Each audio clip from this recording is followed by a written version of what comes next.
नमस्कार दोस्तों, आज गणेश चतुर्थी के पावन अवसर पर हम आपके लिए एक मज़ेदार कहानी लाए हैं। पर आप हमारे YouTube चैनल को ज़रूर सब्सक्राइब करें। हमारा इस वीडियो से टारगेट है 1000 लाइक का। तो चलिए शुरू करते हैं। आज की कहानी का नाम है प्रभु गणेश लीला।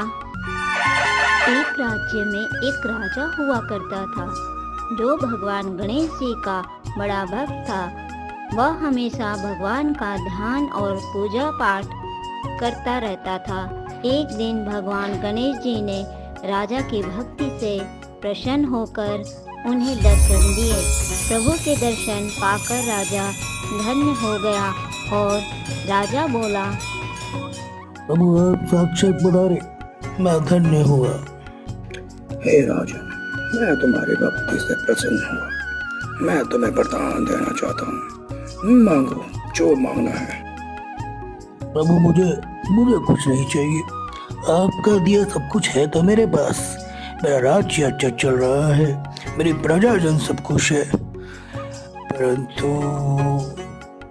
प्रभु बस मेरी एक इच्छा है। हाँ, बोलो, क्या इच्छा है तुम्हारी? प्रभु, जिस तरह आपने मुझे दर्शन दिए उसी तरह आप मेरी प्रजाजन को भी दर्शन दीजिए। वे बहुत ही अच्छे लोग हैं। भगवान गणेश थोड़ा मुस्कुराए और कहा, नहीं, ये असंभव है। राजा ने हाथ जोड़कर गिड़गिड़ाया और बोला, प्रभु अब आप आ ही गए तो आप इस इच्छा को पूरा कर दीजिए। मैं चाहता हूँ कि प्रजा में जितने लोग हैं सब आपके दर्शन करें। राजा जिद पर अड़ गया और भगवान गणेश जी मुस्कुराए और बोले, चलो ठीक है, मैं तुम्हारी ये प्रार्थना स्वीकार करता हूँ। मैं कल तुम्हारे महल के सामने जो पहाड़ है वहाँ मैं कल आऊँगा। तुम सभी लोगों को वहाँ लेके आना। मैं सभी को वहाँ ही दर्शन दूंगा। ठीक है प्रभु। भगवान गणेश जी वह सब राजा को बोलकर अंतर्ध्यान हो गए और राजा ने अपने मंत्री को बुलाया। मंत्री जी। जी महाराज। अब राज्य के घर घर जाके ढिंढोरा बटवाए और कह दीजिए सबको कि कल सभी को महल आना है और कल सब मेरे साथ प्रभु श्री गणेश के दर्शन करने चलेंगे। अगले दिन सारे लोग आ गए। भीड़ जमा हो गई। सभी राजा के साथ चलने लगे। तभी आगे देखते हैं एक जगह चांदी के सिक्के का ढेर लगा हुआ है। देखो चांदी के सिक्के का ढेर लगा हुआ है। लोगों ने वहां देखा और आधे लोग चांदी के सिक्के के ढेर की ओर भाग गए। राजा समझ गया था ये सब मोह माया है और राजा बोला, रुको, ये सब मोह माया है। कहाँ जा रहे हो इन चीजों में पड़ने? भगवान के दर्शन के लिए चलना है हम सभी को। चलो कोई बात नहीं, आधे लोग तो है मेरे साथ। सब लोग आगे बढ़ते हैं।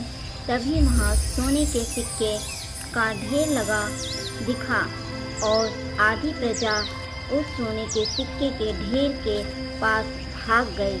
राजा ने पहले की तरह कहा, अरे रुक जाओ, ये सिर्फ तुम्हें भटकाने के लिए और कुछ नहीं। लेकिन सब लोग जा चुके थे और राजा अपनी पत्नी को बुलाता है। हे प्रभु, चलो कोई बात नहीं, तुम तो हो मेरे साथ रानी बनू। प्रभु श्री गणेश के दर्शन के लिए हम ही चलते हैं। ऐसे राजा बोलता और आगे बढ़ता।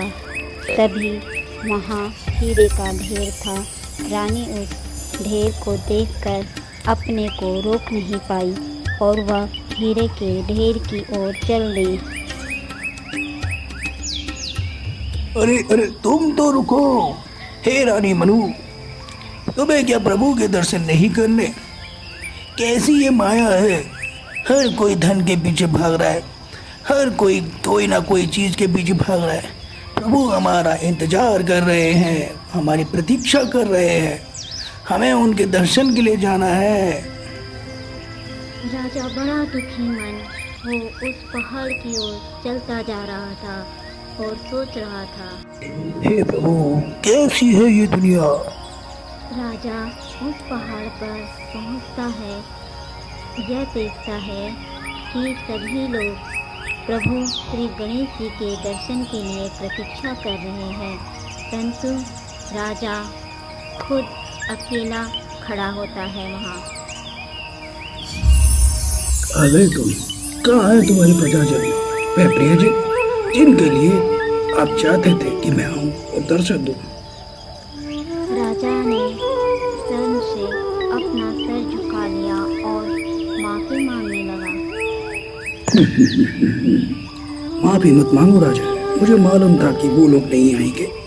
मेरे पास वही आते हैं जो मुझ तक पहुंचना चाहते हैं, वह नहीं जो हमेशा मोह में माया में अटके रहते हैं। वरना मैं अपने भक्तों के लिए हमेशा प्रतीक्षा कर रहा होता। कैसी लगी हमारी कहानी? वास्तव में देखा जाए तो जीवन में ईश्वर हमारे पास ही होता है, परंतु हमारे ऊपर जो माया की परत है उसे हटाने की ज़रूरत है। हमारे चैनल को सब्सक्राइब करें, लाइक करें। गणपति बाप्पा मोरया।